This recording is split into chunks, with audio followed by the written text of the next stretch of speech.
अस्सलाम वालेकुम मेरी यूट्यूब फैमिली, कैसे हैं आप सब। उम्मीद करती हूँ आप सब ठीक होंगे, खैर खैरियत से होंगे। और जनाब आज जो है मैं आप लोगों से शेयर करूँगी बहुत ही आसान से तरीके से गोला कबाब हम कैसे घर में बना सकते हैं बहुत इजीली। तो बस यहाँ पे जो है ना, यहाँ पे मैंने ले लिया था आधा किलो जो है मैंने यहाँ पे कीमा लिया है और ये चर्बी के साथ है। तो बस इसको जो है ना हम अच्छे से पीस लेंगे। मैंने यहाँ पे पीस लिया था और उसमें मैंने डाला है यहाँ पे थोड़ा सा नमक और 1 टीस्पून के करीब मैंने यहाँ पे डाला है कुटा हुआ धनिया।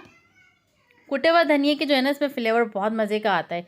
और 1 टीस्पून ही मैंने यहाँ पे जो है ना सीख कबाब मसाला यहाँ पे ऐड किया है। और उसके बाद यहाँ पे मैंने 2 हरी मिर्चें डाली हैं, साथ में 2 लहसुन के जवे हैं, थोड़ी सी प्याज है और यहाँ पे मैं 1 टेबल स्पून घी डाल रही हूँ। और ये कि इसको जो है ना हम अच्छे से फिर ब्लेंड कर लेंगे। और अगर आप चाहो स्पाइसेस आपको ज़्यादा खानी है तो आप इसमें रेड चिली पाउडर भी थोड़ा सा इसमें डाल सकते हो, लेकिन यहाँ पे हरी मिर्चें भी हैं और सीख कबाब मसाला भी है तो थोड़ा सा स्पाइसी होता है, तो इसी हिसाब से जो है ना मैंने इसे बनाया है। क्योंकि जाहिर सी बात है बकरीदारी है और इतनी स्पाइसी चीज़ें खाते हैं तो फिर जो है ना, तो फिर सीने में जो है ना जलन वगैरह होने लग जाती है ना, तो वो ज़्यादा चीज़ें खाने में आती हैं। तो इस हिसाब से मिर्चें जो हैं कम ही रखनी चाहिए इंसान को। तो बस यहाँ पे मैंने दोबारा से थोड़ा सा ऑयल डाल दिया। यहाँ पे मैंने थोड़ा सा पिसा हुआ गरम मसाला और पिसा हुआ ज़ीरा भी ऐड किया था और खूब इसको हाथों की मदद से ना मसल लेना है हमने अच्छे से। और जितना अच्छा आप इसको मसलेंगे गूँदेंगे ना उस हिसाब से बहुत मज़े के बनेंगे। तो बस यहाँ पे जो है ना अब इसके हम कबाब बना लेंगे यहाँ पे। तो यहाँ पे वुडन स्पून होता है ना, उसमें मैं यहाँ पे लगा रही हूँ ऑयल लगा के, ताकि जो है ना हमारे गोला कबाब जो है चपटे चपटे से बने। तो ये देखें यहाँ पे, खैर कोशिश तो मैंने नाकाम कोशिश की, लेकिन ये कि बन गए थे तो ये देखें यहाँ पे इस तरह से मैं बना लूँगी। और तकरीबन बड़े साइज़ के इसमें कबाब बने थे, क्योंकि जाहिर सी बात है जब हम इससे फ्राई करेंगे तो ये जो छोटे हो जाएंगे। तो यहाँ पे मैंने 5 बनाए यहाँ पे, सही है। और यहाँ पे हम थोड़ा सा ऑयल लेंगे और इसको जो है ना हम फ्राई कर लेंगे।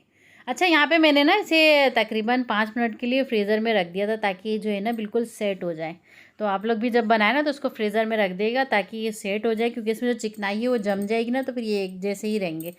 और बस यहाँ पे फिर इसे मैं फ्राई कर लूँगी थोड़े से ऑयल में। और ये कि ज़्यादा पे फ्राई नहीं करना, सिर्फ तकरीबन 7 से 8 मिनट के करीब जो है ना आपने इसको दोनों साइड से फ्राई करना है।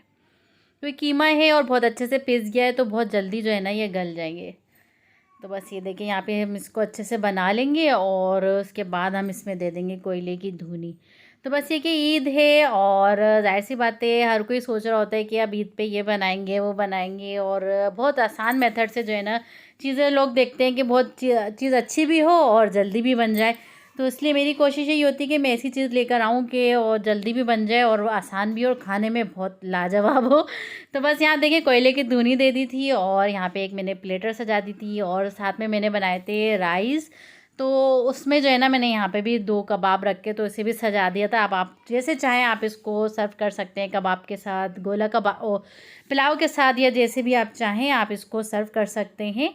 तो बस आज का व्लॉग ये छोटा सा ही था और बस उम्मीद करती हूँ आपको हमारा आज का व्लॉग पसंद आया होगा। तो फिर मिलते हैं इंशाल्लाह नेक्स्ट व्लॉग में। और रात में मुझे निहारी भी चढ़ानी है, आप लोगों को पता है चांद रात को हमारे यहाँ दुकान पे खाना जाता है। तो बस उस हिसाब से जो है ना यहाँ पे मैं जो है ना नहारी चढ़ाऊँगी शाम में, अभी दोपहर। तो बस फिर मिलते हैं इंशाल्लाह कल के व्लॉग में और दुआओं में ज़रूर याद रखिएगा। और प्लीज़ प्लीज़ चैनल को ज़रूर सब्सक्राइब कर लिएगा मेरी और आयशा की तरफ से। अल्लाह हाफिज़, टेक केयर, बाय बाय।